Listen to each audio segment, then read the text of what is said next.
नमस्ते पालकांनो, मनसंवाद या चॅनलमध्ये मी ॲडव्होकेट सुप्रिया तुमचं मनापासून स्वागत करते. काही मुलं घरात खूप हुशार असतात, सगळं काही म्हणून दाखवतात, पण घरात पाहुणे आले की ते लगेच आईच्या किंवा बाबांच्या पाठीमागे लपतात किंवा जे कोणी नातेवाईक आहेत त्यांच्या मागे जाऊन लागतात. कधी कधी तुमच्यासोबत असं झालंय का की घरामध्ये आपली मुलं खूप छान कविता म्हणतात, गोष्टी सांगतात, श्लोक म्हणून दाखवतात, पाढे म्हणून दाखवतात, सगळं काही व्यवस्थित म्हणून दाखवतात, पण पाहुणे आले किंवा शाळेमध्ये ज्यावेळेस स्टेजवर त्यांना जायचं असतं त्यावेळेस त्यांचे हातपाय कापायला लागतात किंवा भीतीमुळे पोटामध्ये गोळा येतो किंवा ते काहीच बोलत नाहीत. असं तुमच्यासोबत पण झालंय का हो? आणि ह्यालाच म्हणायचं स्टेज फिअर किंवा लाजाळूपणा म्हणजेच सामाजिक भीती. मुलांचा स्टेज फिअर आणि लाजाळूपणा कसा घालवायचा ह्यासाठी मी फक्त 3 प्रॅक्टिकल तुमच्यासाठी घेऊन आलेले आहे. नक्कीच तुम्हाला ते 3 प्रॅक्टिकल आवडतील आणि तुम्ही ते करून बघितल्यानंतर तुमच्या मुलांचा आत्मविश्वास नक्कीच वाढेल आणि ते स्टेज पुढे गेल्यानंतर अगदी आत्मविश्वासाने बोलू शकतील. पण नेहमीप्रमाणेच आपल्याला ह्या समस्येमागचं मानसशास्त्र जाणून घ्यायचंय. कसं ना पालक हो, आपलं मूल जन्मतःच लाजाळू नसतं. होतं असं की जेव्हा आपण आपल्या घरामध्ये पाहुणे येतात किंवा कोणी नातेवाईक येतात त्यावेळेस आपण काय म्हणतो, आमची पिंकी आहे ना खूप लाजाळू आहे, ती कुणापुढंच काही बोलत नाही.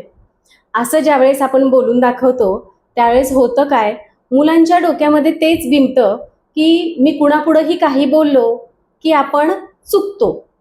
म्हणजे आपण प्रत्येक वेळेस काय करतो, मुलांना ते काही बोलायला लागले एखाद्या नातेवाईकांपुढे पुढे किंवा पाहुण्यांपुढे काही बोलायला लागले की आपण रोखतो, टोकतो, थांबवतो, तुला काही कळत नाही, थांब तू बोलू नकोस काही मध्ये, असं म्हणतो.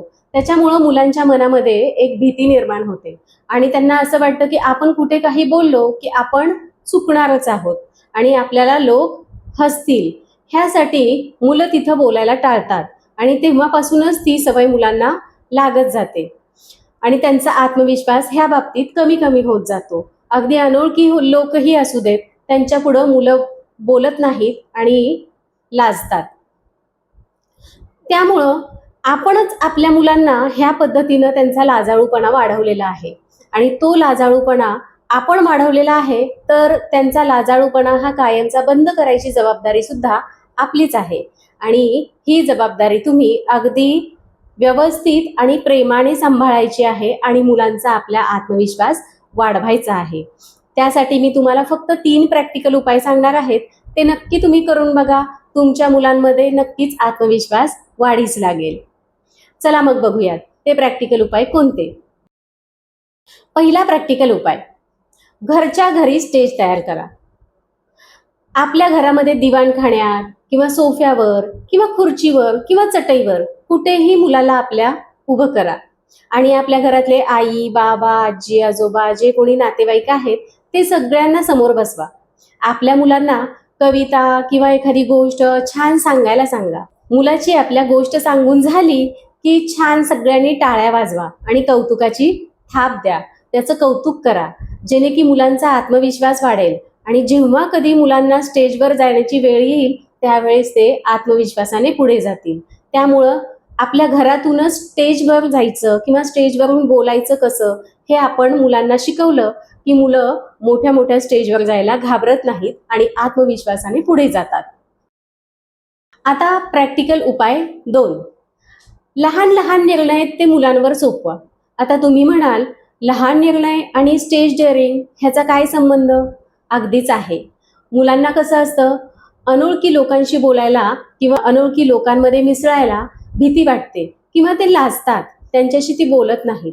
त्यावेळेस तुम्ही काय करा की आपल्या घरामध्ये जे कोणी पाहुणे आलेत त्यांना सांगा मुलांना की हे बघ, हे काका आलेत किंवा ही बघ, ही मावशी आली आहे ना, जा तिच्यासाठी 1 ग्लास पाणी घेऊन ये.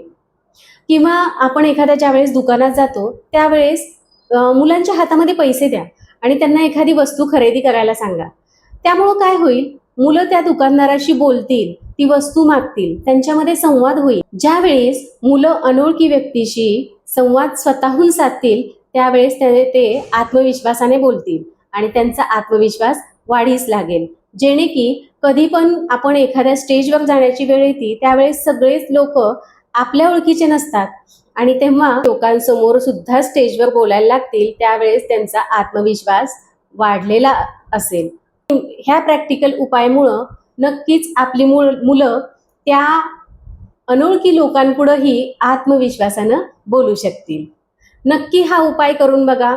नक्की तुमच्या मुलांमध्ये आत्मविश्वास वाढीस लागेल. आता प्रॅक्टिकल उपाय 3. चार चौघात किंवा पाहुण्यांसमोर आपल्या मुलाची बदनामी करू नका.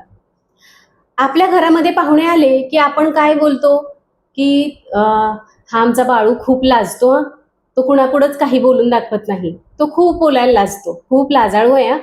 किंवा आमची ही पिंकी खूप लाजाळू आहे, ती कोणापुढेच काही बोलत नाही. असं ज्यावेळेस आपण म्हणतो त्यावेळेस मुलांच्या मनामध्ये तीच गोष्ट भिनते. त्यामुळं तिथं आपण आपल्या मुलांचं कौतुक करायला हवं. जसं की माझा मुलगा खूप छान कविता म्हणतो, तो खूप छान गोष्टी पण सांगतो, तुम्हाला सुद्धा नक्की सांगेल. असं ज्यावेळेस आपण त्या लहान मुलांपुढं बोलतो त्यावेळेस त्या मुलांचा आत्मविश्वास वाढतो आणि ती मुलं चार चौघांसमोर किंवा पाहुण्यांसमोर सुद्धा खूप चांगल्या पद्धतीनं छान कविता म्हणून दाखवतात, गोष्टी सांगतात, पाढे म्हणतात. त्यामुळं मुलांचा आत्मविश्वास वाढवण्यासाठी आपण मुलांना कौतुकाची थाप अगदी घरातच नाही तर चार चौघांसमोर पाहुण्यांसमोर सुद्धा दिली पाहिजे.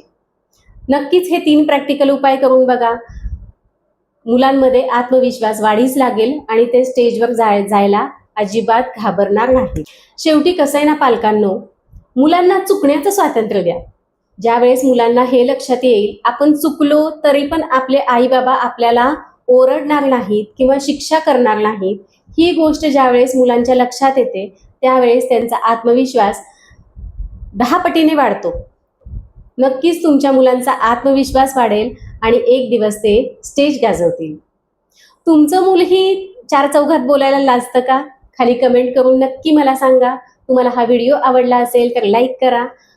ज्या कुणा पालकांची मुलं स्टेजवर जायला लाजतात किंवा घाबरतात त्या पालकांसाठी हा व्हिडिओ नक्की शेअर करा आणि आपल्या चॅनलला सबस्क्राईब करायला विसरू नका. पुन्हा भेटूयात तुम्ही, मी आणि एक नवीन विषय. तोपर्यंत धन्यवाद.